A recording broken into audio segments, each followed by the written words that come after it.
নমস্কার বন্ধুরা, আমি মলিনা ইটস মলিনা প্রীতম চ্যানেলে তোমাদের সকলকে স্বাগত। আজ আমি বানাবো রসমালাই। এখানে রসমালাই বানানোর জন্য আমি 1 লিটার দুধ চাল দিতে বসিয়ে দিয়েছি। এটাকে ভালো করে নাড়াচাড়া করো। আর হ্যাঁ, বলে রাখি আমি এটা ফুল ক্রিম দুধ নিয়েছি।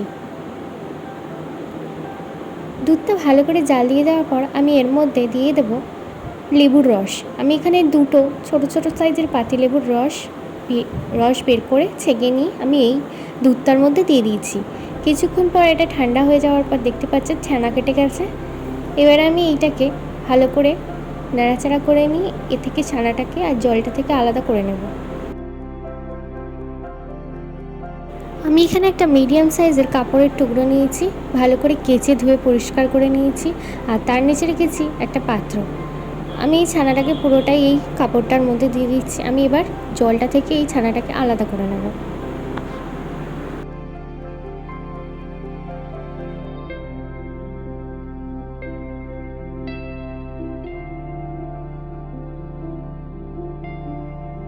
এবার এই ছানাটার মধ্যে আমি ঠান্ডা জল দিয়ে দেবো। ভালো করে লেবুর যে রসটা আছে সেটা যাতে ছানা থেকে বেরিয়ে যায়, তার জন্য আমি জল দিয়ে ছানাটাকে ভালো করে ধুয়ে নিচ্ছি।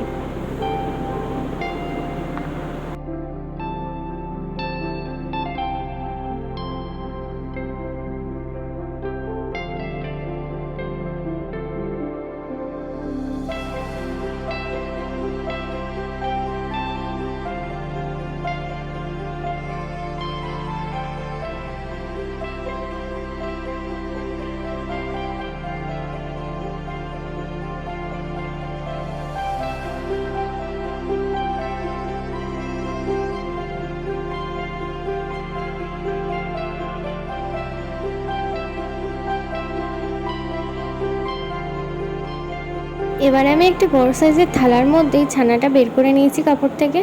এবারে আমি ভালো করে হাতের সাহায্যে ছানাটাকে মেখে নেব। যত বেশি ছানাটা আমি এইভাবে মাখবো ততই ছানাটা সফট হবে, আর আমাদের রসমালাইও ততই নরম হবে। তো যতক্ষণ ইচ্ছা ততক্ষণই আমি ছানাটাকে এইভাবে মাখতে থাকবো।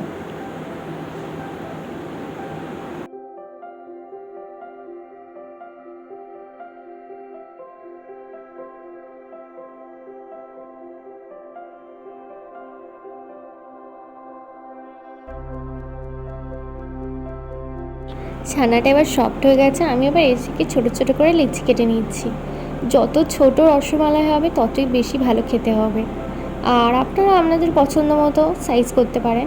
আমি এখানে ছোটো ছোটো বলের আকারে এই রসমালাইয়ের সাইজ করেছি। আমি এখানে 20টার মতো রসমালাই বানিয়েছি।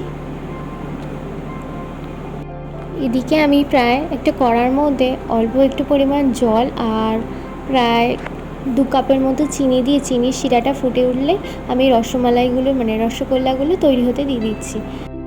জোর আঁচ দিয়ে এই রসগোল্লাগুলো বানিয়ে নেওয়ার পর এর থেকে আমি রসগুলো চেঁচে ফেলে দিয়ে এই দেখতেই পাচ্ছি কত সফট হয়েছে এই রসগোল্লাগুলো। আর আবারও একটা পাত্রের মধ্যে আমি 500 গ্রামের মতো দুধ জাল দিতে বসিয়ে দিয়েছি। তা থেকে অল্প একটু দুধ তুলে নিয়ে তার মধ্যে গুঁড়ো দুধ আমি মিশিয়ে দিচ্ছি, যাতে রসমালাইয়ের মালাইটা একটু বেশি ঘন হয়। দুধটা কিছুক্ষণ ফুটে ওঠার পর আমি এর মধ্যে অল্প একটু পরিমাণ চিনি দিয়ে দিচ্ছি। চিনিটা আপনাদের স্বাদ মতো দেবেন, আপনারা কতটা মিষ্টি খেতে পছন্দ করেন সেই অনুযায়ী দেবেন।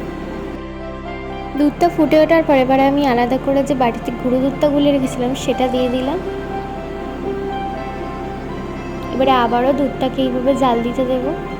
যতক্ষণ না দুধটা অনেকটা ঘন হচ্ছে ততক্ষণ এইভাবে আমি জাল দেবো। আর এর মধ্যে আমি দিয়ে দিলাম এলাচ গুঁড়ো। এখানে আমি 4 থেকে 5টা এলাচ হামাল দিস্তের সাহায্যে গুঁড়িয়ে রেখেছিলাম, তো সেটাই আমি এই দুধটার মধ্যে দিয়ে দিয়েছি। এবারে এর মধ্যে আমি দিয়ে দিচ্ছি অল্প একটু ফুড কালার। এটা অপশনাল, দিতেও পারেন নাও পারেন। এর বদলে আপনারা এতে কেশরও দিতে পারেন। আমি কেশরটা বাড়িতে ছিল না, তার জন্য আমি এই ফুড কালারটা ইউজ করেছি।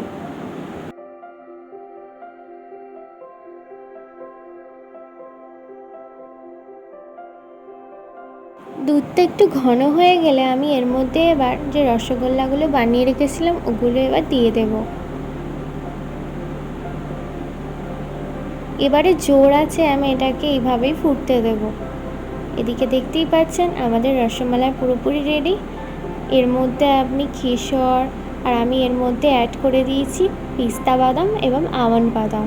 ছোট ছোট করে কুচি করে আমি এর মধ্যে ছড়িয়ে দিচ্ছি, এতে টেস্টটা আরও বেশি ভালো হয়।